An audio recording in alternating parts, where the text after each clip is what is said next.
Hello everyone, मेरा नाम नासिर नवाज है। मैं ऑस्ट्रेलिया में रजिस्टर्ड माइग्रेशन एजेंट हूं। भाई पीआर आने वाली है और अगर आप इसको ग्रैब कर सकते हैं ना अपॉर्चुनिटी को, तो अभी कर ले। देखिए, अगर आप प्रोफेशनल हैं, आप स्किल्ड हैं, आप ट्रेड को वर्कर हैं, आपकी अगर स्किल असेसमेंट हो सकती है ना, दिस इज राइट अपॉर्चुनिटी। मैं 2 स्टेट्स के हवाले से बात करूंगा, डिफरेंट स्टेट्स की मैं बात करता रहता हूं। साउथ ऑस्ट्रेलिया को फाइनल कोटा आ गया है, फाइनल सीट एलोकेशन हो गई है, तकरीबन 8000 सीटें आई हैं। 8000 इट्स अ बिग नंबर। अब वो ये कहते हैं कि भाई 8000 हमें आ तो गई हैं, अब देना किन लोगों को है। तो ज्यादातर इनका फोकस जो है अभी देखने में ही है कि ऑफशोर लोगों के ऊपर है, कि ऑनशोर कम एप्लीकेंट्स इनके पास, ऑफशोर को हैं। आप इनका ये लेवल चेक करें कि इनमें कितनी लोगों की जरूरत है, वो भी ऑफशोर से स्किल्ड वर्कर्स की, कि वेबिनार्स कर रहा है बाकायदा। स्टेट्स जो है वो वेबिनार कर रही है। साउथ ऑस्ट्रेलिया की जो गवर्नमेंट है वो लोगों को बता रही है, एजुकेट कर रही है, भाई वीजा लेना कैसे है। कहने का मतलब ये देने को तैयार है कि आप लेने को तैयार हैं ये वीजा इनसे या नहीं है। इसी तरह जो है ये वेबिनार आइंदा आने वाले दिनों में भी और वेबिनार जो है स्केड्यूल हुए हुए हैं, हम भी इस पे बात करते रहते हैं। तो 8000 सीटें हैं, 6 महीने सारे रह गए हैं पीछे इस फिस्कल ईयर को खत्म होने में, जो कि जून 2023 में जाके होगा। तो 8000 सीटें 190491। तो इन्होंने ये कहा कि हम ये चाह रहे हैं कि हम लोगों को जो है सीटें ज्यादा से ज्यादा दें। तो अगर आप 8000 को 6 महीने के हिसाब से भी निकालें ना, तो मुझे ऐसे लगता है तकरीबन 11,500 सीटें अगर ये हर महीने भी दें ना, तो फिर जाके कहीं खत्म होती है। It's a big number Australia के लिए, ये तो कुछ सोच नहीं सकता था। तो ये कह रहे हैं कि भाई ऑफशोर वाले स्पेशली जो है ना वो राब्ता करें। दूसरा, एसीटी यानी कि कैनबरा जो है वो ये कह रहा है कि उनको भी seat allocation, final seat allocation जो है इस फिस्कल ईयर की हो गई है, वो तकरीबन 4050 हुई है, 190 और 491 की। वो भी ये कह रहे हैं कि भाई हमसे सीटें ले लें। अब इसके अंदर जो है उन्होंने बड़ी जबरदस्त 2-4 बातें की हैं, वो मैं आपको हाईलाइट करने की कोशिश करूंगा।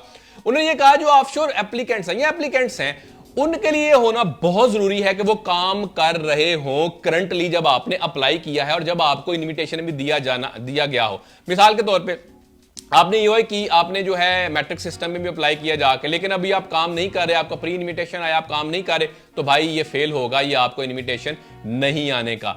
उन्होंने ये कहा कि बहुत सारे लोगों ने गलतियां की और इसके ऊपर मैंने बहुत हाईलाइट चीजें को किया है, ऑलरेडी किया है, कि गलतियां लोग क्या कर रहे हैं। मिसाल के तौर पे ओवर क्लेम कर रहे हैं अननोइंगली से मुराद ये कि बंदे को पता ही नहीं है मैंने पॉइंट्स ओवर क्लेम किए हुए हैं, उसके जो ऑक्यूपेशन है उसके ऊपर एक्सपीरियंस उसका बनता नहीं है, ओवर क्लेम किया हुआ है। या जो ऑनशोर है उन्होंने प्रोफेशनल ईयर का ओवर क्लेम किया हुआ है, या उनका जो ऑफशोर है ऑनशोर है पीटीई या आइट्स है, ये कुछ भी है इंग्लिश प्रोफिशिएंसी के अंदर, उन्होंने उनका एक्सपायर हो गया, ओवर क्लेम किया हुआ है। तो इसका मतलब ये है कि लगेगा ये लॉ की नजर में कि आपने गलत बयानी की हुई है, हालांकि आप क्या किया था आपने भूल गए हुए थे कि भाई क्या। मिसाल के तौर पे अगर आपको इनविटेशन जो है 5 दिसंबर को आता है, आपका पीटी या कुछ भी 4 को एक्सपायर हो गया ना, तो भाई ये ओवर क्लेम ही है। तो वो ये कह रहे हैं कि at the time of invitation, अब टाइम ऑफ इनविटेशन क्या है, ये नहीं है कि आपने यूआई किया, आपने मैट्रिक्स में जाके अप्लाई कर दिया, उसके बाद 2 महीने बाद, अब महीना रह गया एक्सपायरी में, 2 महीने बाद आपको प्री इनविटेशन आता है।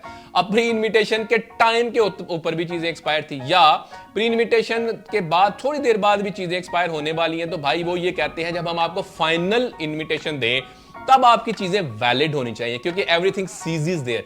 जब आपको फाइनल इनविटेशन दिया जाता है तो ऑलमोस्ट सारी चीजें वहीं पे सीज हो जाती हैं और अप्लाई करने तक चीजें बिल्कुल सीज हो जाती हैं, उस पर आपको पॉइंट के साथ छेड़खानी करने की जरूरत नहीं है।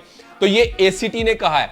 ये मैंने आपको तकरीबन 12000 सीटों का तो तज़किरा कर दिया है, इट्स अ बिग नंबर। अभी मैंने एक टेरिटरी और एक स्टेट की बात की है। ऑस्ट्रेलिया बहुत बड़ा है, बहुत बड़े नंबर्स आ रहे हैं, वेस्ट ऑस्ट्रेलिया में भी आ रहे हैं। तो इसके अंदर जो है स्पेशली इनको जो फाइनल एलोकेशन हो गई है सीटों की, इन पे फोकस करने की जरूरत है। अगर आप ऑफशोर है स्पेशली, तो आपके लिए तो भाई सीधा ही सीधा है। क्यों सीधा है? क्योंकि आपको ना कोई रेजिडेंसी प्रूव करनी है, बहुत सारी चीजें आपको स्टैब्लिश करनी नहीं है, और आप अगर प्रोफेशनल हैं, स्किल्ड हैं, आप काम कर रहे हैं, आपको ये अपॉर्चुनिटी लेनी चाहिए। और सबसे पहला जो ये चीज है कि आपको स्किल असेसमेंट करवानी है, तो स्किल असेसमेंट पे भी इस टाइम रश लगा हुआ है। एक और चीज, भाई किसी के हत्थे नहीं चढ़ जाना। अब हो क्या रहा है, बहुत सारे लोग क्या करते हैं कि वो कहते हैं भाई ऑस्ट्रेलिया के वीजे खुले हुए हैं तो आ जाओ भाई, इतने पैसे दो हम करवा देंगे। भाई ऐसा नहीं है, आपको ऑथेंटिक इंफॉर्मेशन चाहिए, आपको ऑथेंटिक इंफॉर्मेशन लेके चलनी है। आपका अगर प्रोफाइल नहीं है ना, आप जितने मर्जी पैसे लगा लें, आप ऑस्ट्रेलिया के पीआर नहीं ले सकते।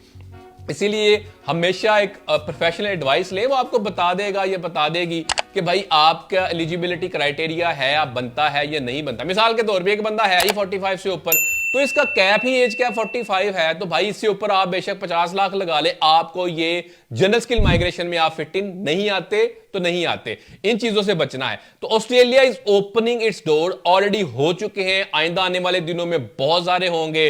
Grab the opportunity. अगर आपको कोई सवाल है, क्यूरी है, आप कमेंट बॉक्स में कमेंट कर सकते हैं। हमें सपोर्ट करने के लिए, हमारे चैनल को सपोर्ट करने के लिए सब्सक्राइब करें। Thank you.